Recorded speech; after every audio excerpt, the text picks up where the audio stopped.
Bien, buenos días hermanos. Saludo a los que nos saludé hace un rato, porque seguramente llegaron tarde. Por eso. Hola, bienvenido Cami, Dani.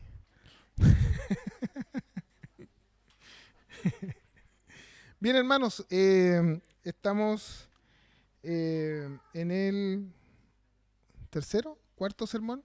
Me perdí. Cuarto sermón de la serie de Deuteronomio.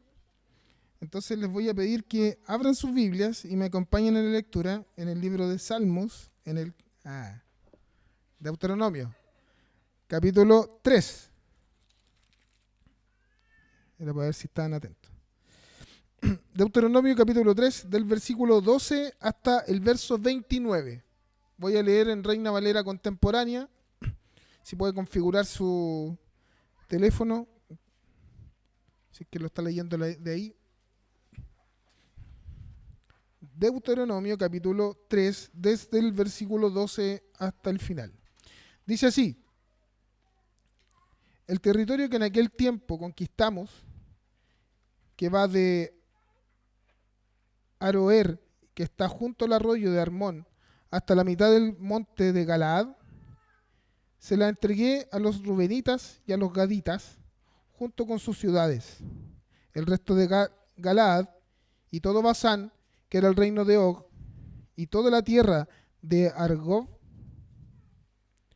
conocida como tierra de gigantes, se los entregué a la media tribu de Manasés. Yair, hijo de Manasés, tomó posesión de toda la tierra de Argob, hasta el límite de Jesur y Macá, y le dio su nombre, Basán, Abor Yair, y así se llama hasta el día de hoy. Y Maquir la entregué a Galaad, y a los rubenitas y gaditas les entregué Galaad hasta el arroyo de Arnón. Sus límites eran la ciudad del valle, eran la mitad del valle hasta el arroyo de Jaboc, que es el límite de los amonitas.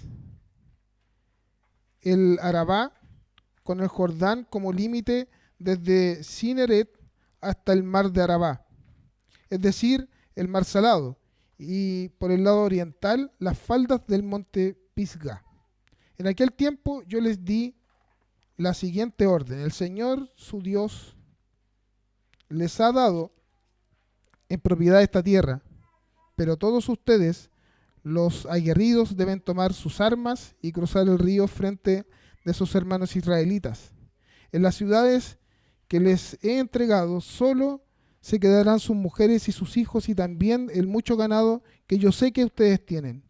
Ninguno de ustedes podrá volver a la tierra que les he entregado hasta que el Señor haya establecido a sus hermanos como a ustedes, y ellos hayan recibido también la tierra que el Señor les dio.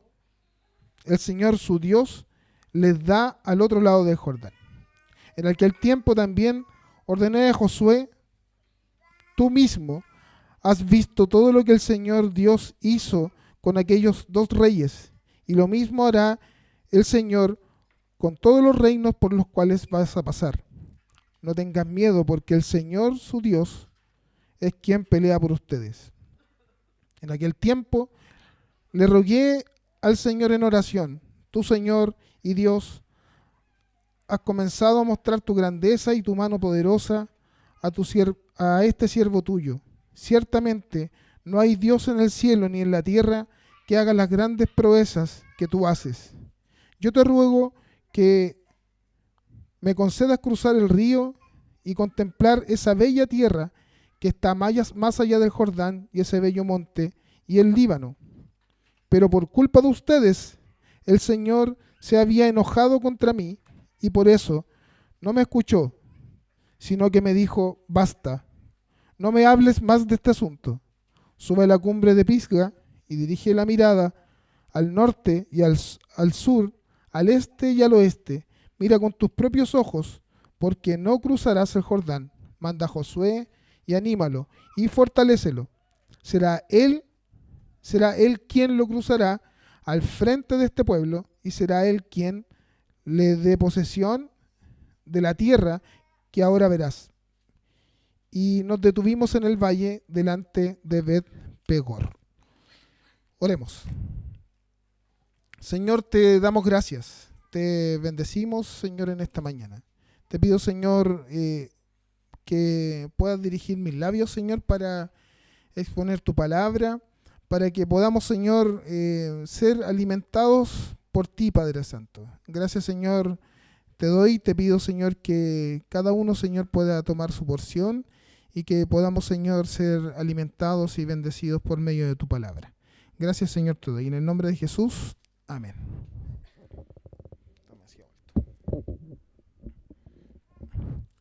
Bien, hermanos.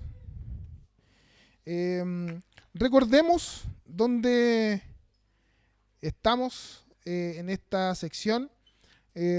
Si ustedes se recuerdan, en los últimos capítulos del libro de Números, capítulo 32, 34, nos habla acerca de la historia del pueblo de Israel cuando están a puertas de entrar a la tierra prometida, ¿cierto? Ya en la ladera del río Jordán, y se asientan ahí dos tribus y medias para ser específico. Ya la tribu de Gad, de Rubén, y media tribu de Manasés. Entonces ellos se asientan antes de cruzar el Jordán, en ese lugar llamado el Transjordania, y se asientan en este lugar. Entonces este relato, lo que nosotros estamos leyendo, es un recuerdo de lo que está haciendo, el recuerdo que está haciendo Moisés de el último episodio que ellos vivieron. No hay una fecha exacta entre lo que está relatado entre el libro de Números en los últimos capítulos y estos versículos que está relatando Moisés, pero son alrededor de 2 años, 1 año y 10 meses, entonces es muy reciente. Lo que está haciendo Moisés precisamente es relatarle la historia a las mismas personas que vivieron este episodio. No son personas distintas. Los que llegaron a la tierra de Canaán y los que están ahí a puertas de cruzar el río Jordán son una nueva generación. Recordemos que esta nueva generación son estas personas este ejército o esta nueva generación que tenía menos de 20 años y que estaban ahí precisamente antes de cruzar el Jordán. Moisés entonces les está relatando la historia a estas mismas personas. No es una nueva generación y que esto es nuevo para ellos. Les está recordando a ellos mismos la propia historia que ellos vivieron y por qué están en ese lugar donde están ahora. Entonces, la intención precisamente de este sermón y de esta serie es encontrar cómo Cristo está relacionado con este texto, cómo Cristo está en medio del Deuteronomio y cómo particularmente este texto nos invita a pensar a qué nos mueve. Veía en estos días, hace un tiempo atrás en realidad, una encuesta que se hacía por internet, hay un video. Entonces le preguntaban uno a otro, ¿qué te mueve? A algunos los movía el fútbol, a otros los movía su familia. Básicamente les estaban preguntando qué es lo que te motiva para vivir todos los días. ¿Qué te mueva todos los días a poder esforzarte, levantarte en la mañana? Algunos son las deudas, en otros son sus hijos, en otros es comer, en otros es solo tener plata.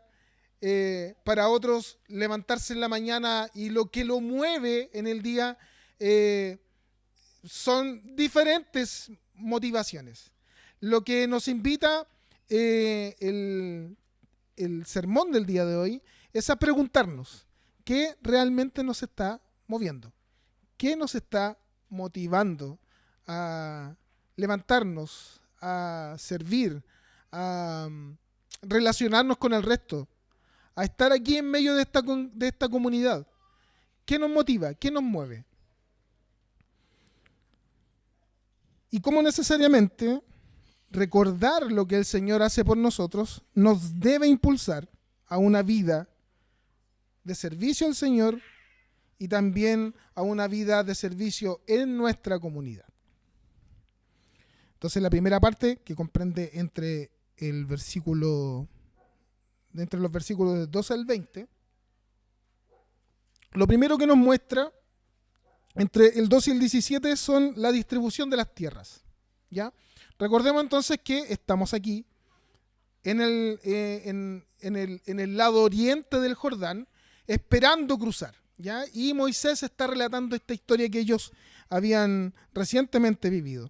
En esta primera parte entonces nos muestra cómo hay una distribución de estas tierras y el pueblo de Israel en este momento estaba relatando y escuchando este relato de Moisés con una...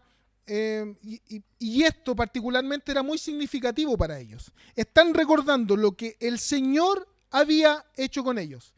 Recordemos que unos años atrás habían habido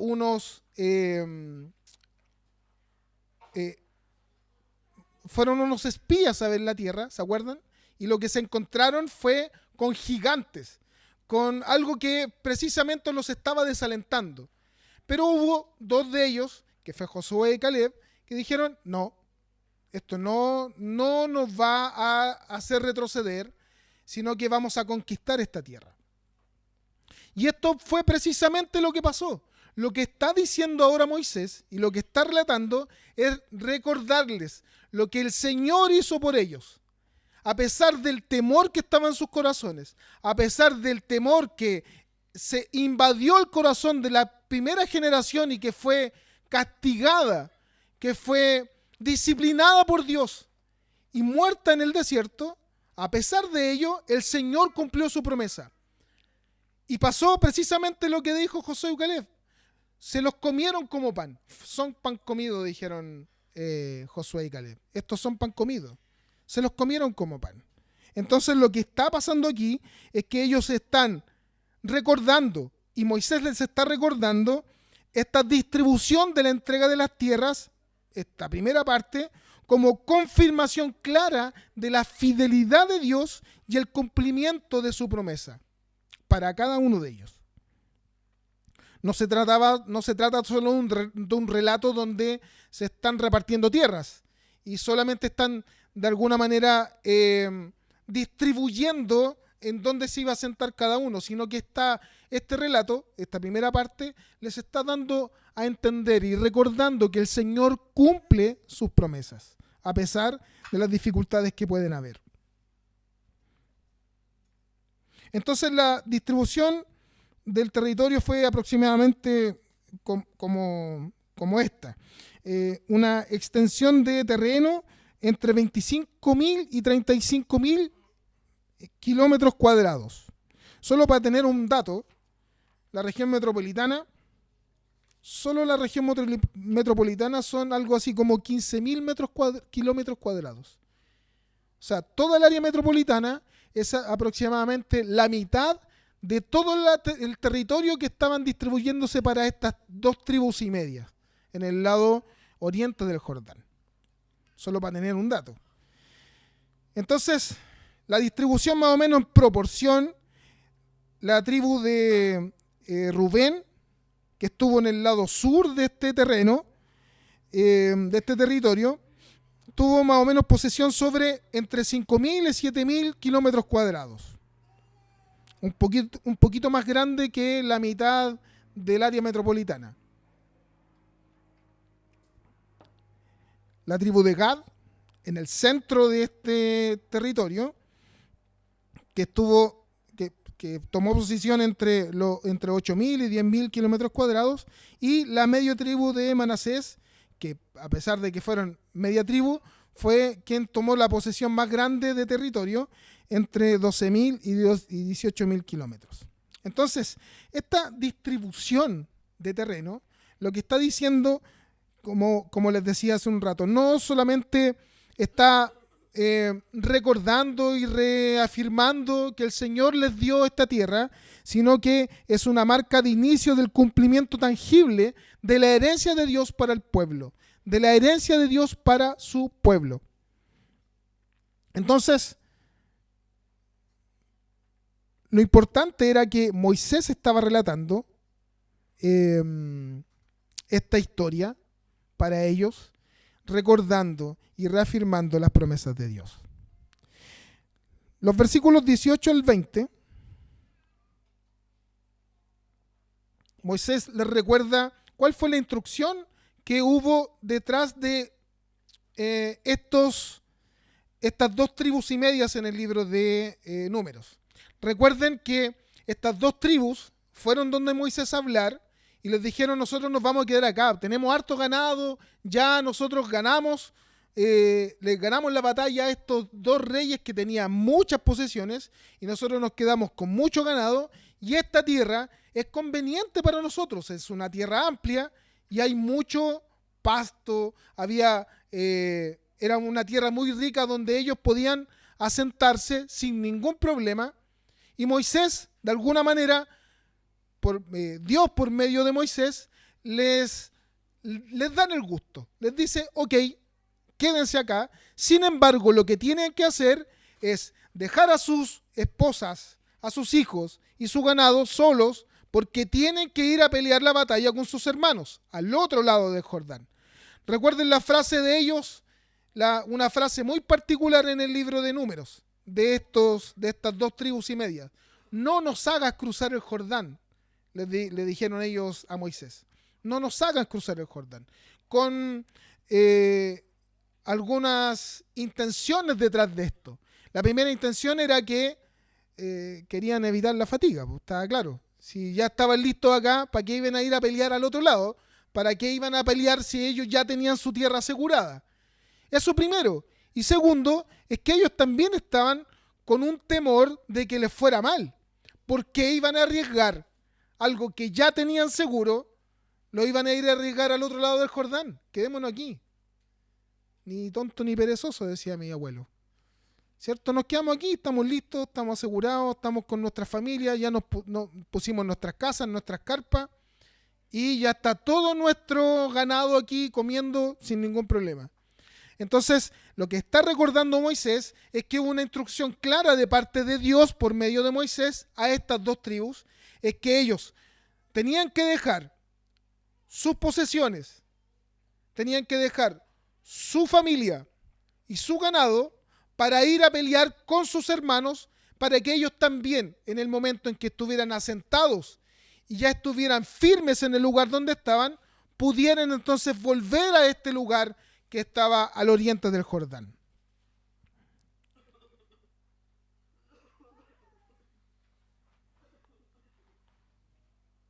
Esto muestra entonces con claridad que Dios está profundamente interesado, no tan solo en individuos, sino que está interesado en el bien común, en el bienestar de una comunidad, de su pueblo completo. No tan solo esperó que algunos se asentaran, sino que la intención era que todos pudieran recibir la herencia que venía de parte de ellos. La bendición entonces no se recibe y no puede disfrutarse de manera aislada. Siempre se debe caminar y entender y vivir de manera comunitaria como pueblo de Dios. Ayer, mientras estábamos en el matrimonio de la Barbie y el Isma, en el sermón, los que estuvieron ahí en el sermón del Vladi, en una parte del sermón el Vladi hablaba acerca de esta unión necesaria en donde Dios está presente ahí en medio, pero la necesidad que había para que fueran uno solo de renunciar a algunas cosas para poder vivir juntos. Entonces el Vladi le hizo algunas preguntas al Isma, a la Barbie. Obviamente algunas de esas preguntas las respondieron ellos solos en su foro interno. ¿Qué estás dispuesto a dejar por el bienestar de tu esposa?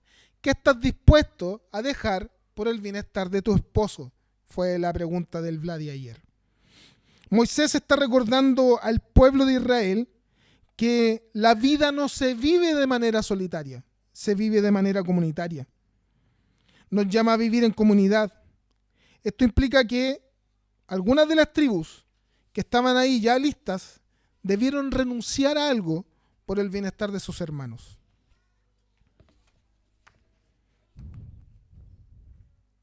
Si entendemos bien la vida cristiana y que esta vida cristiana se vive de manera comunitaria, entonces esa misma pregunta que hizo ayer el Vladi al Isma y a la Barbie, debemos hacérnosla a nosotros mismos.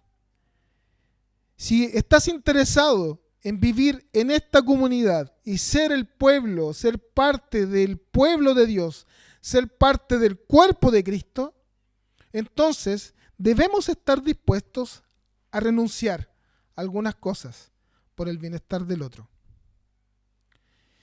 Es penoso, triste, y yo creo que debe ser incluso de repente desalentador para los diáconos, que tenemos que pasar 2, 3, hasta de repente más veces recordar que tenemos que traer, por ejemplo, una vez al mes, algo de mercadería para ayudar a quienes están en necesidad en nuestra misma iglesia. Y muchas veces pasa que ponemos el canasto aquí y cuando pasamos el canasto nos acordamos, no trajimos la ofrenda. No trajimos la ofrenda de alimentos. Y a la próxima semana de nuevo se nos olvida. ¿Y saben por qué pasa eso? No pasa porque se nos olvidó. No pasa porque los diáconos no hicieron su pega y no les recordaron nuevamente que había que traer la ofrenda de alimentos para ir en necesidad de quienes lo necesitan. ¿Saben por qué pasa eso? Es porque no estamos interesados. No estamos interesados en renunciar a lo más mínimo por el bienestar de nuestros hermanos. Debería estar lleno, ni siquiera deberíamos estar disponiendo de una canasta. Deberíamos preocuparnos uno del otro, sin necesidad de hacer una ofrenda especial. Eso es vivir en comunidad. Eso es lo que Moisés les está recordando a ellos. Dejen todo, sus posesiones, todo lo que tienen, su familia, para ir en ayuda y en beneficio de los demás. Este llamado de atención es para nosotros, queridos. Vivamos en comunidad. Eso significa vivir en comunidad.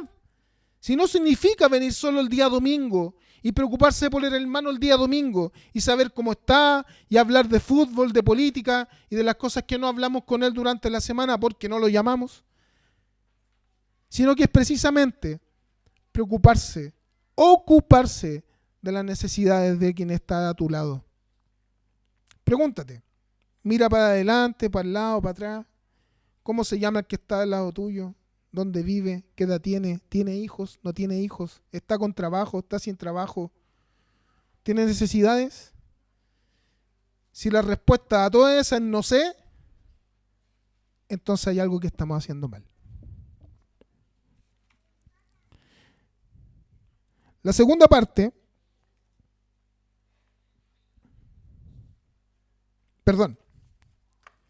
y esto como ejemplo, para terminar esta idea, el mejor ejemplo de esta entrega, de este renuncia a sí mismo, es lo que nosotros vemos en el libro de Filipenses.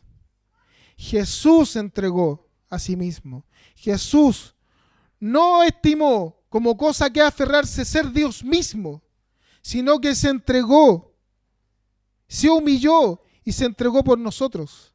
Se entregó por ti y por mí. Siendo Dios mismo, teniendo la posición de Dios mismo, se entregó como un siervo. Y dice la palabra del Señor que se entregó hasta la muerte y muerte de cruz. Si queremos ver entonces un ejemplo de entrega total, ahí está, Jesús. Ese es el mejor ejemplo de cómo vivir en comunidad. Cómo vivir entonces cuidando del otro, entregando todo lo que tenemos para el beneficio de quienes están a nuestro lado. La segunda parte, entre el versículo 21 y 22, nos habla de algo interesante, de no tener temor. Nos habla de Josué, ¿cierto? Moisés dice, versículo 21, que él está hablando, él le habla a Moisés, perdón.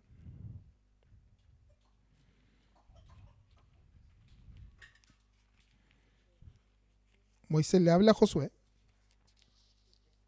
Dice, en aquel tiempo también le ordené a Josué, tú mismo has visto todo lo que el Señor, tu Dios, hizo con aquellos reyes, y lo mismo hará el Señor con todos los reinos por los cuales vas a pasar.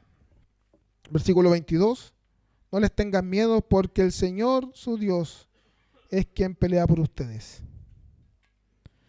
Esta primera parte, versículo 21, en este relato nos aparece esta persona, este personaje clave que vendría en adelante en la historia de la redención de Israel, Josué.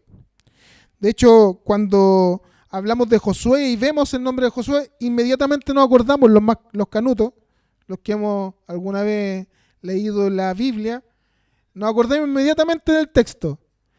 Mira que te mando que te esfuerces y que seas valiente. No temas ni desmayes, porque Señor está contigo donde quiera que vayas, ¿cierto? Nos acordamos inmediatamente de eso. Inmediatamente nos acordamos de los primeros versos del libro de Josué. Pero vemos también este relato escrito aquí, en el libro de Deuteronomio, cómo Moisés le está indicando a Josué que no tenga miedo. Le está recordando incluso que lo mismo que hizo con Og y con Sejón,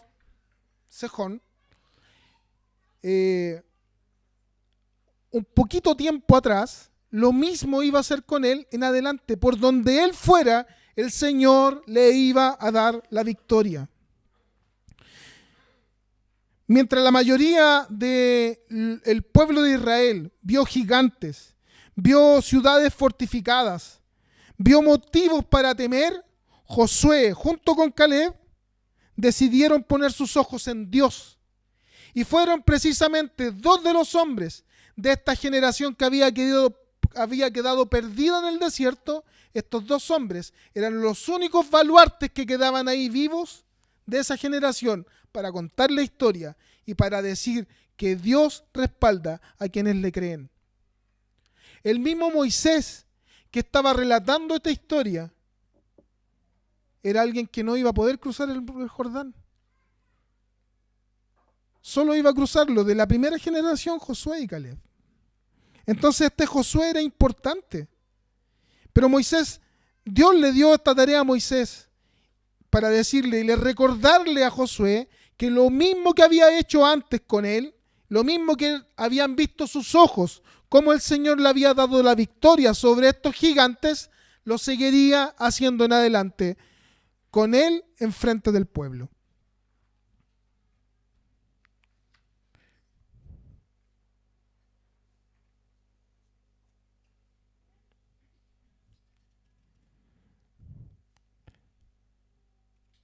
El mismo Dios que ya había dado victorias en el pasado, seguiría entonces actuando de la misma manera en el futuro. El versículo 22 dice, no temas. Lo interesante es que Moisés está diciendo algo muy parecido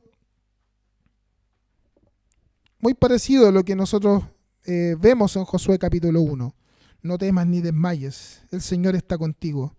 Esta frase no es una expresión vacía. Cuando Dios le dice por medio de Moisés a Josué, no temas, yo estoy contigo, no es porque podría pasar, sino porque le está recordando precisamente que Dios ya lo había hecho. No temas porque así como Dios ya te dio la victoria, lo va a seguir haciendo en adelante.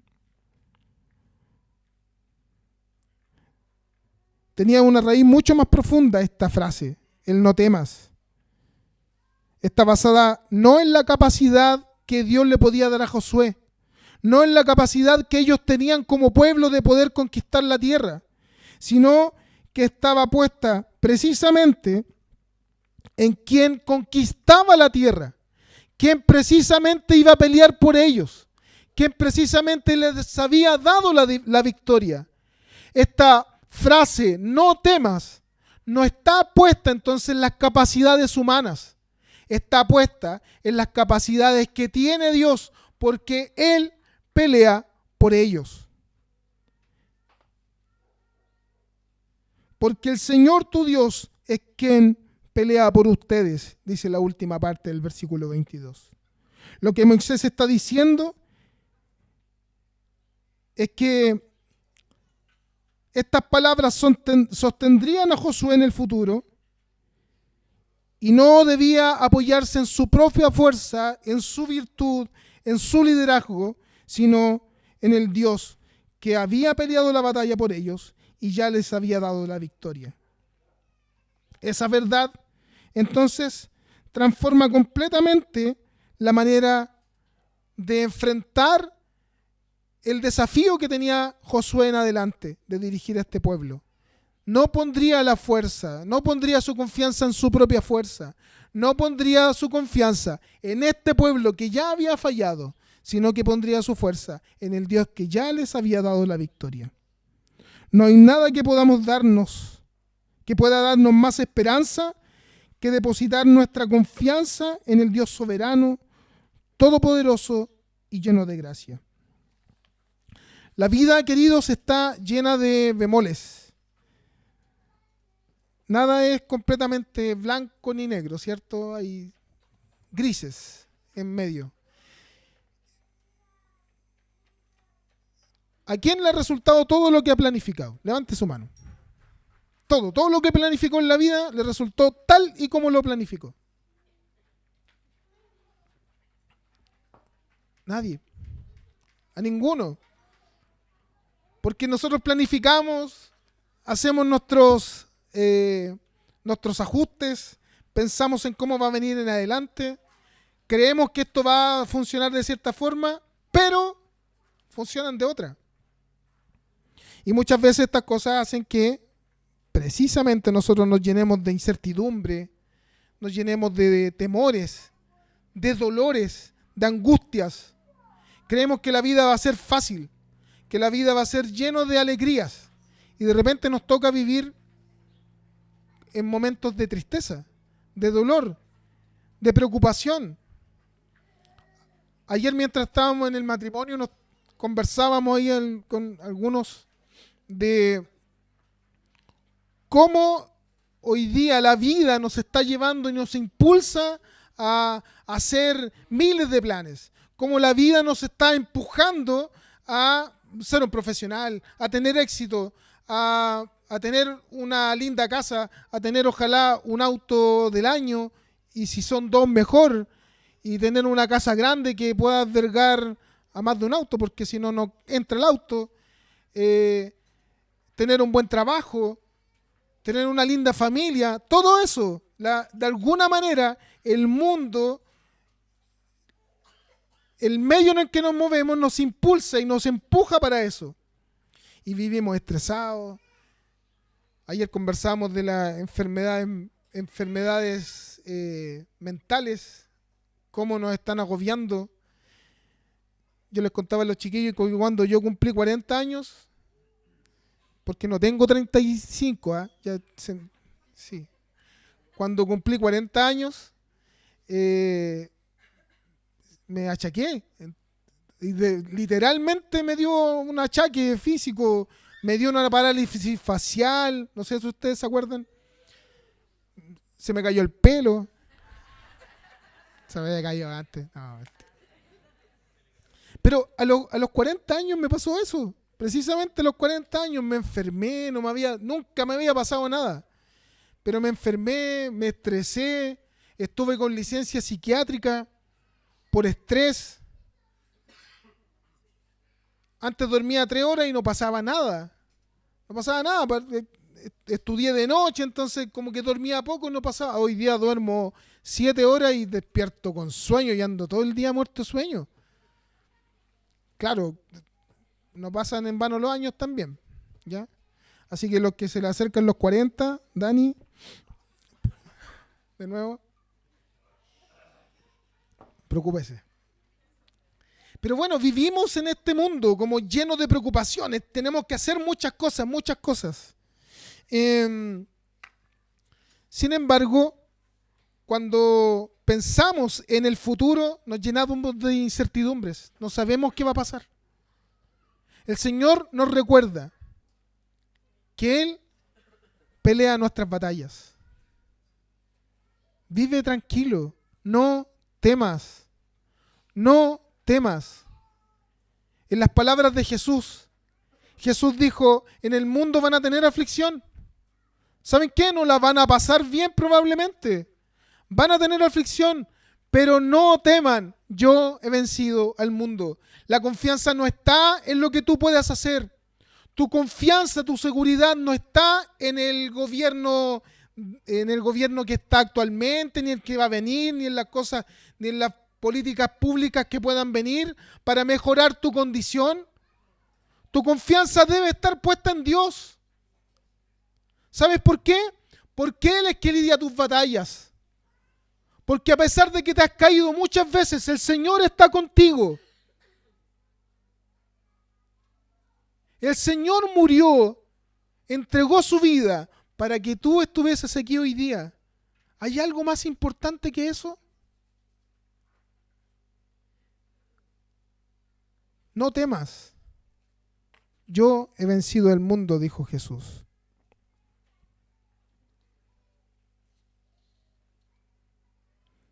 Queridos,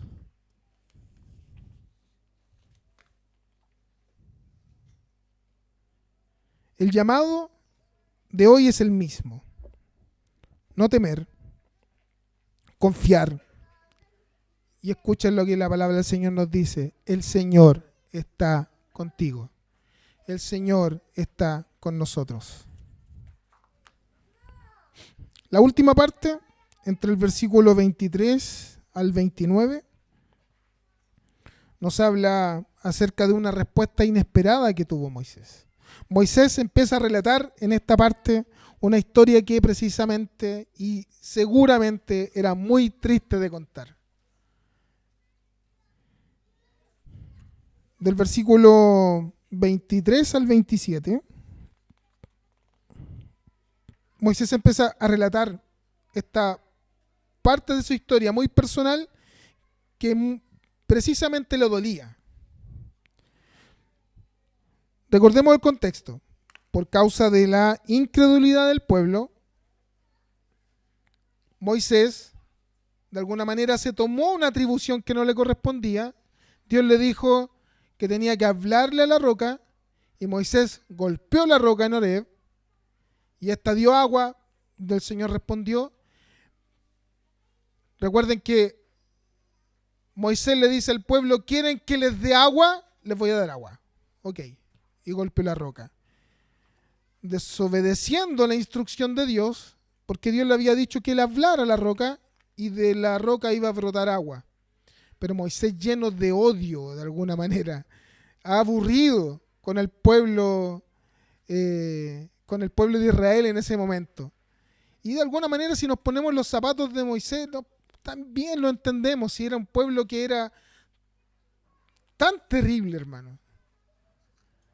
Una vez tras otra vez fallaban, iban en contra de Moisés, iban y reclamaban. Moisés, ya harto de esto, desobedece a Dios, se toma una atribución que no le corresponde y por causa de eso, Moisés entonces pierde la posibilidad de esta herencia, de pasar el Jordán y de vivir en la tierra de Canaán.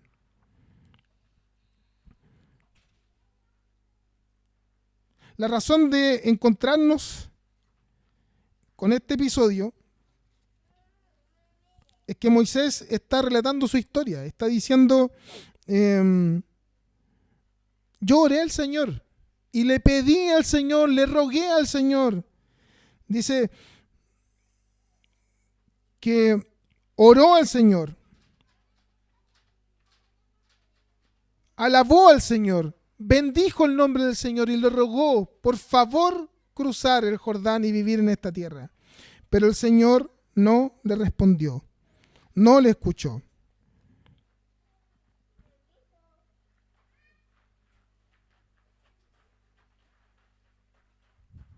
Hay algo que está pasando en el corazón de Moisés.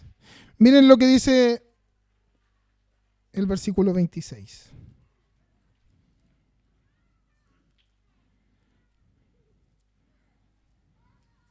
Perdón, que se me perdió el texto. Versículo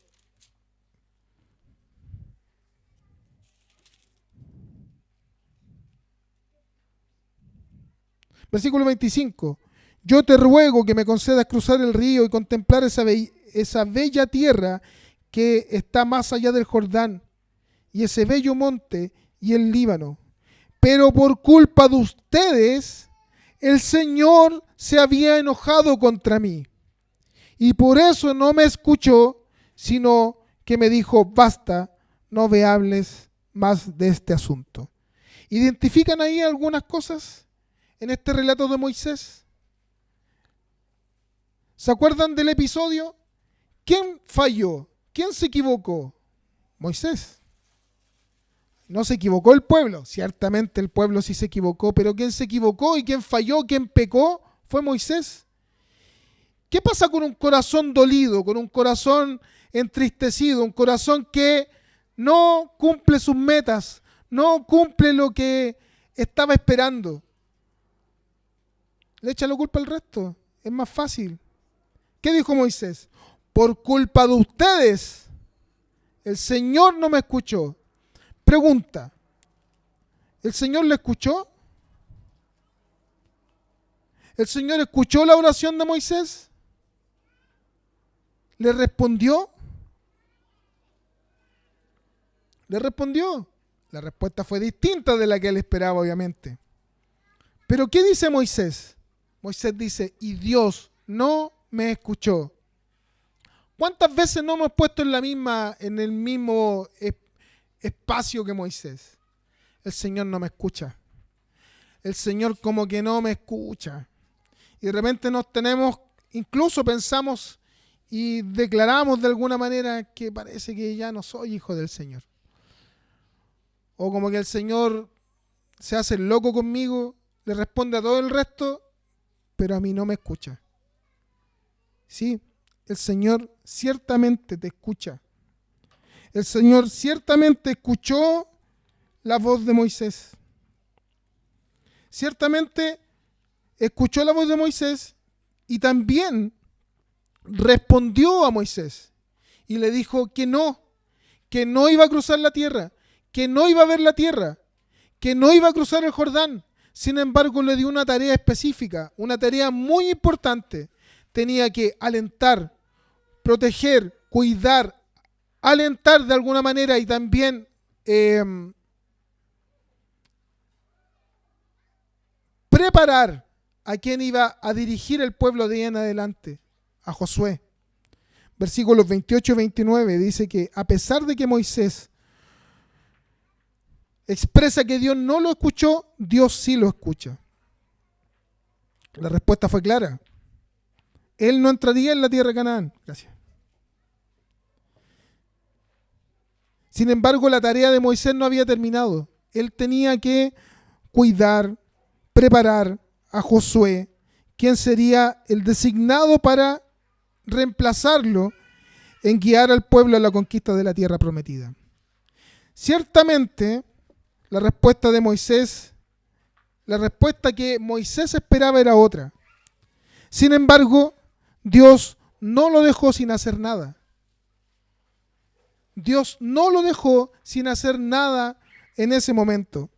De alguna manera, indirectamente, Dios lo estaba preparando para que también dirigiera al pueblo a la victoria de la tierra prometida.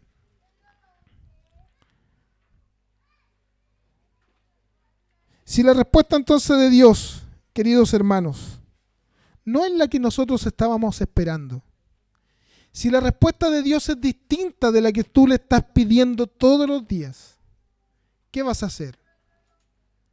¿Le vas a echar la culpa al resto? ¿Le vas a echar la culpa a Dios diciendo, Dios, tú no me escuchas? ¿O te vas a disponer en las manos del Señor pidiendo perdón primero y sirviendo en lo que el Señor está preparándote para que tú puedas servir?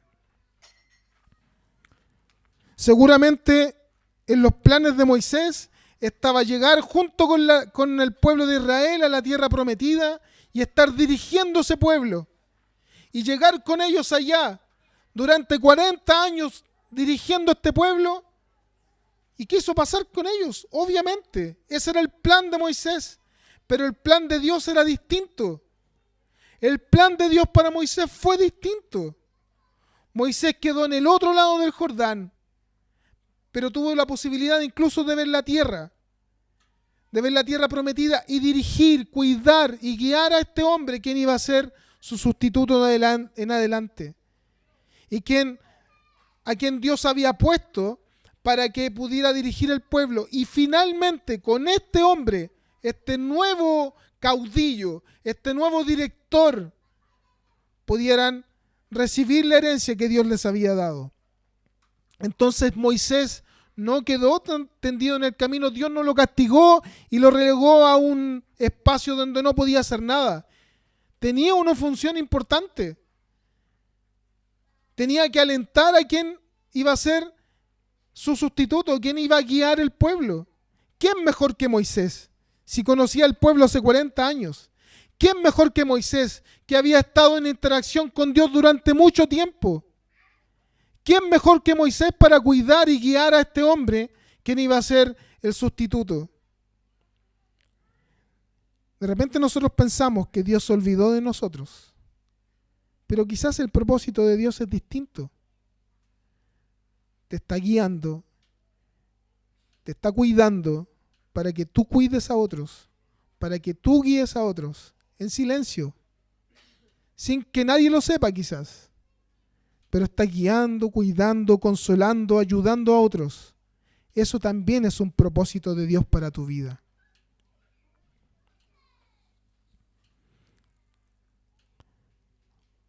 Ahora, tanto Moisés como Josué nos muestran figuras que apuntan hacia Cristo en el Nuevo Testamento. Sus vidas son el reflejo, aspectos, son tipos de Cristos, tanto Josué como Moisés. Y nos muestran también a estos tipos de Cristo que fueron dirigiendo al pueblo de Israel como caudillos para libertarlos. Pero nos muestran también cómo son ellos realmente, como personas, como hombres. Dios no nos muestra a superhéroes en la Biblia, nos muestra precisamente a hombres que están dispuestos a servir y a obedecer al Señor, pero que también son hombres pecadores, que fallan. No obstante, estos muestran a uno que sí va a ser el perfecto guiador de nuestra vida. Moisés fue el gran libertador que Dios eligió para guiar al pueblo por el desierto, salir de Egipto con ellos y llevarlo a la tierra prometida. Y aunque él no vio, fue el instrumento que Dios puso para guiar al pueblo, como muestra de lo que vendría en adelante. El Dios humanado, la segunda persona de la Trinidad, Cristo mismo, el Hijo de Dios, siendo nuestro libertador, nuestro guiador, quien va enfrente de nosotros, pelea por nosotros, nos muestra el camino y nos da la libertad y nos da la victoria a la tierra prometida que el Señor nos ha dado. Entonces, queridos hermanos, a pesar de que Dios nos muestra por medio de su palabra a estos hombres que fallaron, a estos hombres que fueron instrumentos en las manos del Señor pero fallaron, lo que nos muestra realmente es a Cristo levantándose en medio de nuestra vida para mostrarnos que Él es el libertador perfecto. Él es quien pelea nuestras batallas. Él fue el que se levantó un día y murió por nosotros, entregó su vida para darnos la libertad que nosotros necesitábamos. Él entonces se levanta, hermanos queridos, como quien nos liberta de la esclavitud del pecado para hacernos hijos de Dios, libres y salvos. Nuestra esperanza no está en las personas. Nuestra esperanza no está en los líderes que nosotros podemos ver. Nuestra esperanza no puede estar puesta en el pastor de la iglesia ni en el consistorio. Nuestra esperanza no puede estar puesta en quién va a ser el líder de las mujeres, de los hombres o de los jóvenes este año. Nuestra esperanza está puesta en el gran líder, en el gran y único Señor, que es Cristo Jesús. Queridos, para reflexionar y practicar, ¿qué te mueve finalmente? ¿Qué te mueve hoy día? La palabra del Señor nos recuerda y nos relata cómo Moisés les está recordando al pueblo una victoria reciente, una bendición reciente, no para que ellos se queden cómodos, no para que ellos se queden tranquilos, sino que para motivarlos al servicio, motivarlos para servir a otros y servir a Dios. Mira tu vida, mira tu propia vida, querido hermano, y ve todo lo que ha hecho el Señor contigo. Si hay algo bueno que ha hecho el Señor contigo, entonces lo que está pidiéndote el Señor hoy día es que recuerdes cada uno de esos episodios para que se disponga tu corazón a agradecer al Señor y servir a Dios en medio de esta comunidad y servir también a tus hermanos. ¿Qué te mueve? ¿Te mueve tu propio bienestar? ¿Te mueve tu propio beneficio? ¿O te está moviendo el bien de los demás? Recuerda, querido hermano, que el Evangelio no se vive solo. El Evangelio no se vive de personas individuales. Se vive acompañado. El libro de Proverbios dice que hay de aquel que camine solo, porque cuando caiga no va a haber quien lo levante. ¿Sabes qué, querido hermano? Si estás en el suelo y te has caído y no hay nadie que ha estado a tu lado, es porque algo estás haciendo mal. Caminar solo no es bueno. Tienes que caminar acompañado. ¿Estás preocupado del que está sentado a tu lado? Yo espero de verdad, hermanos, que esto nos motive a que la próxima vez que tengamos una ofrenda de alimentos, no tengamos que esperar una segunda semana, sino que miremos con alegría, con gozo, con gratitud lo que el Señor nos ha dado y podamos preocuparnos, aunque sea una vez al mes, por quienes están sufriendo a nuestro lado, en nuestra misma comunidad. Y por último, ¿qué te mueve? ¿Tu propio plan? ¿Lo que tú esperas? ¿Tus planificaciones?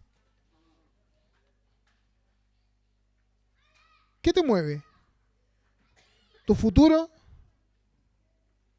¿O te mueves descansar, esperanzado, tranquilo, en las manos del único y poderoso y soberano Dios, quien cuida de tu vida y ha cuidado de tu vida?